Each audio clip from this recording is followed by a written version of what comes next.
अल्लाहु अल्लाहु अल्लाहु अल्लाह। सवाल अब ये है कि हुरूफ़ कमरी को हुरूफ़ कमरी क्यों कहा जाता है। ये बहुत इंटरेस्टिंग पॉइंट है। अस्सलामु अलैकुम वरहमतुल्लाहि वबरकातुहू। मैं हूँ कारी मुख्तार। आज हम हुरूफ़ कमरी और हुरूफ़ शमसी के बारे में बात करेंगे। हुरूफ़ कमरी यानी लेटर्स ऑफ मून एंड हुरूफ़ शमसी लेटर्स ऑफ सन। इनका जो कायदा है वो ताल्लुक़ रखता है अलिफ़ और लाम तारीफ़ के साथ। अलिफ़ और लाम तारीफ़।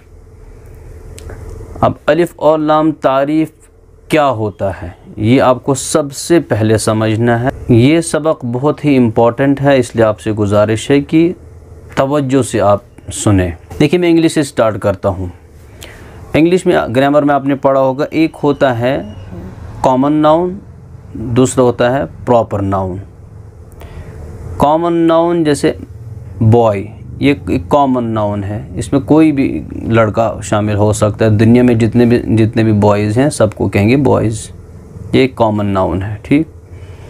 दूसरा हुआ, अगर मैं बोलता हूँ मुख्तार, दैट मीन्स ये मैं किसी इंसान को, किसी शख्स को अपने लिए मुतय्यन कर रहा हूँ, ख़ास कर रहा हूँ। जब मैं मुख्तार कहूँगा तो इससे मतलब मैं हूँ, तो ये है प्रॉपर नाउन। तो ऐसे ही अरबिक में भी होता है, एक होता है इसमें नकिरा और दूसरा होता है इसमें मारिफा। इसमें नकिरा का मतलब होता है कॉमन नाउन और इसमें मारिफा का मतलब होता है प्रॉपर नाउन।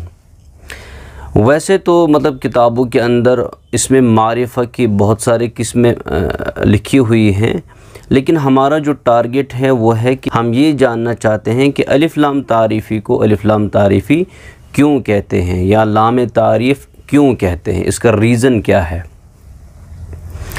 तो मैं यहाँ पर दो मिसालें दे रहा हूँ आपको, जैसे आप बोर्ड पर देख सकते हैं। ऊपर लिखा हुआ है इंसानुन और उसके नीचे लिखा हुआ है ज़ैदुन। इंसानुन, इसके ऊपर भी आप देखें दो पेश हैं।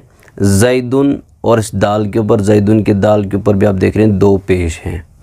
दोनों में फ़र्क क्या है? इंसानुन जब मैं बोलता हूँ तो इसका मतलब ये हुआ कि तमाम इंसान, जितने भी इंसान हैं सब पे अप्लाई होता है। इंसानुन मतलब इसमें दुनिया के सारे इंसान आ जाते हैं। इस पर भी तनवीन है, यानी दो ज़बर दो ज़ेर दो पेश में से दो पेश हैं। ज़ैदुन पर अगर आप गौर करेंगे तो ज़ैदुन पर भी दो पेश है, लेकिन जब मैं ज़ैदुन बोलता हूँ तो इसका मतलब ये हुआ कि ये कोई ख़ास पर्सन है, किसी पर्टिकुलर पर्सन के बारे में बात कर रहा हूँ मैं, जिसको मैं जानता हूँ वो ज़ैद है। लेकिन ऊपर वाला जो है इंसान, वो क्या है? कॉमन नाउन, इसमें नकीरा, और नीचे वाला क्या है? ज़ैदुन, प्रॉपर नाउन, यानी इसमें मारिफा।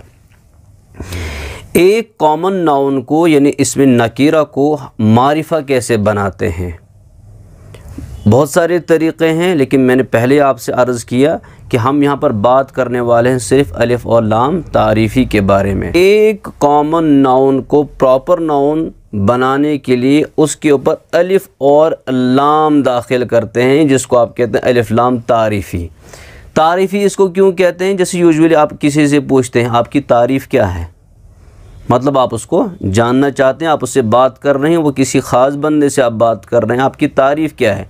तो अलिफ़ लाम तारीफ़ी इसको इसलिए कहते हैं क्योंकि जब ये अलिफ़ और लाम किसी कॉमन नाउन के ऊपर दाखिल होता है तो वो उसको प्रॉपर बना देता है।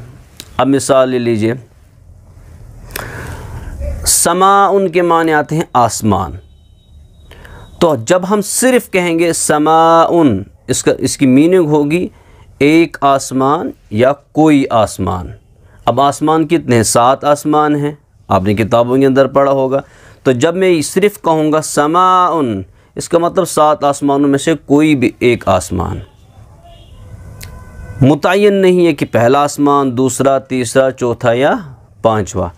लेकिन जब मैं कहूँगा अस्समाउ, आसमान, इसका मतलब ये होता है कि वो आसमान है जो मेरे सर के ऊपर है, इसको मैं मखसूस कर रहा हूँ।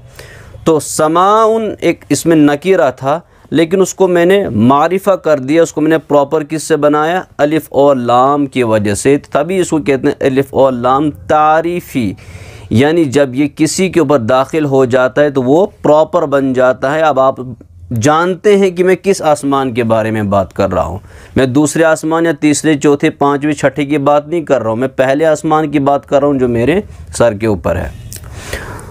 दूसरी जो चीज़ आपको याद रखती, जो कॉमन नाउन होता है अरबिक में, जैसे मिसालें मैंने दे दी समाउन या शम्सुन या कमरुन, इस कॉमन नाउन के ऊपर हमेशा तनवीन होती है, 2 ज़बर 2 ज़ेर और 2 पेश। लेकिन जब हम इस पर अलिफ और लाम तारीफ़ी दाखिल करते हैं तब इस पर तनवीन नहीं आती है, बल्कि तब उसके ऊपर सिर्फ 1 ज़बर या 1 ज़ेर या 1 पेश रह जाता है। जैसे कमरुन से अल कमर, शम्सुन से अशम्सु, रिजालुन से अर रिजालु, रजुलुन से अर रजुलु। इसके कायदे क्या हैं? इसके कायदे क्या हैं कि अगर अलिफ और लाम तारीफ़ी के बाद हुरूफ़ कमरी आ जाएं, अलिफ लाम तारीफ़ी के बाद हुरूफ़ कमरी आ जाएं, वहाँ पे अलिफ को नहीं पढ़ते हैं बल्कि वहाँ पे सिर्फ लाम को पढ़ते हैं। जैसे मिसाल है वल कमरी। अब जब आपने देखा कि अलिफ और लाम तारीफ़ हैं तो अलिफ और लाम के बाद कौफ आया जो हुरूफ़ कमरी में से है, तो हम क्या पढ़ेंगे? वल कमरी, अलिफ को छोड़ देंगे। सवाल अब ये है कि हुरूफ़ कमरी को हुरूफ़ कमरी क्यों कहा जाता है? ये बहुत इंटरेस्टिंग पॉइंट है। मुमकिन है कि सुना हो आपने, और अगर नहीं सुना हो तो आप इसको अच्छे से सुन लीजिए। कमर के माने आते हैं अरबी में मून। कमर के माने आते हैं मून, यानी चाँद को कमर कहते हैं। तो जब रात आ जाती है और चाँद नुमाया हो जाता है, चाँद चमकता है, तो तारे मौजूद रहते हैं, तारे गायब नहीं होते हैं। फिर से सुनिए, जब रात हो जाती है और चाँद जब निकलता है तो चाँद के निकलने की वजह से तारे गायब नहीं होते हैं, बल्कि तारे जो हैं वो मौजूद रहते हैं। इसी मुनासबत की वजह से इनको हुरूफ़ कमरिया कहा गया। क्यों? कि जब अलिफ और लाम तारीफ़ी के बाद हुरूफ़ कमरी में से कोई हरफ आ जाए, वहाँ पे लाम गायब नहीं होता है, वहाँ पे लाम गायब नहीं होता है, बल्कि लाम तारीफ़ मौजूद रहता है। हुरूफ़ शम्सी इसके बिल्कुल ऑपोजिट में है। वो क्या है कि अलिफ लाम तारीफ़ी के बाद हुरूफ़ शम्सी अगर आ जाए तो वहाँ पे ना अलिफ पढ़ा जाता है, अलिफ भी गायब और लाम भी गायब। क्यों? शम्स के माने आते हैं अरबी में सूरज के। सूरज जब निकलता है तो सितारे भी गायब हो जाते हैं और चाँद भी गायब हो जाता है। ऐसे ही उसी मुनासबत की वजह से इसका नाम रख दिया गया हुरूफ़ शम्सी या शम्सिया, कि वो हुरूफ जब अलिफ और लाम तारीफ़ के बाद किसी भी जगह हुरूफ़ शम्सी आ जाएंगे तो जैसे सूरज की वजह से चाँद भी गायब हो जाता है और चाँद के साथ साथ तारे भी गायब हो जाते हैं, ऐसे ही अगर अलिफ लाम तारीफ़ी के बाद हुरूफ़ शम्सी आ जाते हैं तो वहाँ पर अलिफ भी गायब और लाम भी गायब। मिसाल इदश्शम्सु, इदश्शम्सु आप देख रहे हैं इदश्शम्सु। अब इस पर गौर कीजिए, जब हम मिला के इसको पढ़ते हैं, हम पढ़ते हैं इदश्शम्सु, बीच में देखिए आप अलिफ और लाम दोनों नहीं पढ़े जा रहे हैं, दोनों गायब। क्यों? क्योंकि अलिफ लाम तारीफ़ी के बाद शीन हुरूफ़ शम्सिया में से है। तो उम्मीद है कि आपको ये आज समझ में आ गया होगा कि इनको हुरूफ़ कमरी क्यों कहते हैं और हुरूफ़ शम्सी क्यों कहते हैं। अब कायदे की फिर से बात करते हैं। तो सबसे पहले कमरिया की बात करते हैं। हुरूफ़ कमरिया जो हैं, जब अलिफ लाम के बाद हुरूफ़ कमरी आ जाएं तो सिंपली आपको क्या याद रखना है कि वहाँ पर लाम को पढ़ना है, अलिफ को नहीं पढ़ना है। अब ये हुरूफ़ कमरी कितने हैं? हुरूफ़ कमरी भी 14 हैं और हुरूफ़ शम्सी भी 14 हैं। या आप इसको जो है नोट करके रख लीजिए, हुरूफ़ कमरी भी 14 हैं और हुरूफ़ शम्सी भी 14 है। हुरूफ़ कमरिया को याद रखने का बिल्कुल एक आसान तरीका है। मैं एक जुमले में आपको बता देता हूँ जो किताबों के अंदर लिखा है, यानी इनका मजमुआ जो किताबों के अंदर लिखा है वो क्या है? अबग़ी हज्जका वख़फ़ अक़ीमह। ये मैं लिख रहा हूँ यहाँ पर, आप देख रहे हैं अबग़ी हज्जका वख़फ़ अक़ीमह। ये अब याद कर लीजिए, अबग़ी हज्जका वख़फ़ अक़ीमा, अबग़ी हज्जका वख़फ़ अक़ीमा। इनमें इस जुमले में ये सारे के सारे हुरूफ अबग़ी मतलब अलिफ बा गैन, हज्जक हा जीम काफ, वखफ वाव खौफा, अकीमा ऐन क़ाफ या मीम और हा। ये 14 लेटर्स आ जाते हैं जिनको हुरूफ़ क़मरिया कहा जाता है। चलिए अब नूरानी कायदे पे चलते हैं और इन मिसालों पर थोड़ा सा गौर करते हैं। आप देख लीजिए, वल क़मरी अलिफ लाम तारीफ़ के बाद क़ाफ आया है, लिहाजा यहाँ पे हम सिर्फ लाम को पढ़ेंगे, अलिफ को नहीं पढ़ेंगे। वल यतामा, वाव लाम ज़बर वल, या ज़बर या, वल या। अब आप सोच रहे होंगे, मुमकिन है कभी मत आपके जहन में आया होगा मैं यहाँ पर क्यों नहीं पढ़ रहा हूँ वाल या, तो नहीं, वाल या नहीं पढ़ेंगे क्योंकि कायदा आपको पता चल चुका है कि अलिफ लाम तारीफ़ी के बाद अगर हुरूफ़ क़मरिया में से कोई हरफ आ जाए तो वहाँ पर अलिफ को नहीं पढ़ते हैं बल्कि सिर्फ लाम को पढ़ते हैं। तो कैसे पढ़ेंगे? वाव लाम ज़बर वल, क्योंकि लाम के बाद, लाम तारीफ़ के बाद या आया है और जो हुरूफ़ क़मरी में से है। तो कैसे पढ़ेंगे? चलिए पढ़ते हैं। वल यतामा वल अक़रबीन, वाव लाम ज़बर वल, हमज़ा क़ाफ़ ज़बर अक़, वल अक़, रा ज़बर रा, वल अक़रा, बाया ज़ेर बी, नून ज़बर न, वल अक़रबीन। यहाँ पर भी देख लीजिए, अलिफ लाम तारीफ़ी के बाद हमज़ा आया है, वल अक़ हमज़ा आया है, तो यहाँ पर भी हम अलिफ को नहीं पढ़ेंगे, सिर्फ लाम को पढ़ेंगे। आगे पढ़ते हैं। मल क़ारिअतु, मल क़ारिअतु, मीम लाम ज़बर मल, क़ाफ़ अलिफ ज़बर क़ा, मल क़ा, रा ज़ेर री, मल क़ारि, ऐन ज़बर आ, ता पेश तु, मल क़ारिअतु, मल क़ारिअतु, मल क़ारिअतु। तो यहाँ पर भी अलिफ लाम के बाद हुरूफ़ क़मरिया में से क़ाफ़ आया है। हुमुल मुफ़्लिहून, हुमुल मुफ़्लिहून, हा पेश हो, मीम लाम पेश मुल, हुमुल, मीम फा पेश मुफ़, हुमुल मुफ़, लाम ज़ेर ली, हुमुल मुफ़्लि, हा वाव पेश हू, नून ज़बर न, हुमुल मुफ़्लिहून। अब यहाँ पर गौर कीजिए, हुमुल अलिफ और लाम के बाद क्या आया है? मीम, हुमुल मुफ़, हुमुल मुफ़। तो लिहाजा हम हा पेश हू मीम लाम पेश मुल पढ़ेंगे। अलिफ और लाम तारीफ़ के बाद मीम आया है, इसलिए हम अलिफ को नहीं पढ़ेंगे बल्कि सिर्फ लाम को पढ़ेंगे। हुमुल मुफ़्लिहून। अब करते हैं शमसिया की बात। हुरूफ़ शमसिया जो है, यहाँ हुरूफ़ शमसी, जिसमें मैंने पहले ही आपसे अर्ज़ किया कि अलिफ लाम तारीफ़ी के बाद अगर हुरूफ़ शमसी आ जाएँ। अब ये हुरूफ़ शमसी कितने हैं? ये भी 14 है, बिल्कुल आसान। अब देख लीजिए, ता, सा, दाल, ज़ाल, रा, ज़ा, सीन, शीन, सॉद, दौद, तो, ज़ा, लाम, नून। तो 14 ये भी आ गए।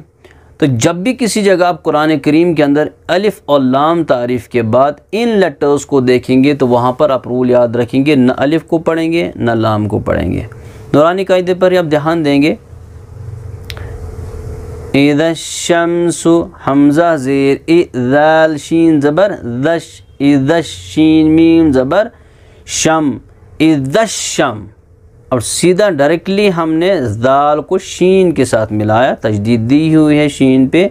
लेकिन अगर तशदीद ना भी होती तो आपको रूल फॉलो करना है कि अलिफ और लाम तारीफ़े के बाद हुरूफ़ शमसी में से शीन आया है, लिहाजा न अलिफ को पढ़ेंगे न लाम को पढ़ेंगे, बल्कि इस लाम का यहाँ पर इदगाम होता है। मैं आपको कंफ्यूज नहीं करना चाहता हूँ, बस आप सिंपली याद रख लीजिए कि हम ज़ाल शीन ज़बर ज़श पढ़ेंगे। क्यों?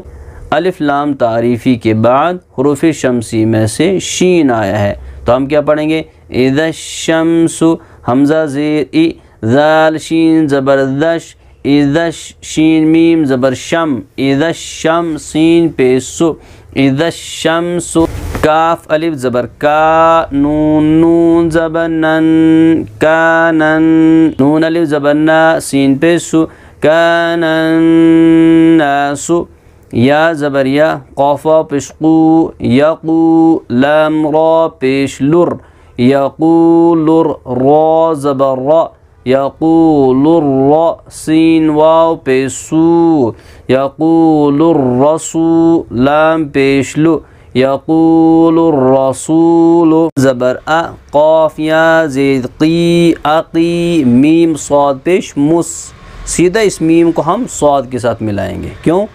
अब देखिए यहाँ पर आप थोड़ा सा कंफ्यूज हो जाएंगे कि यहाँ पर वाव भी है, यहाँ पर अलिफ भी है, फिर उसके बाद दूसरा अलिफ है, फिर लाम है, फिर स्वाद है।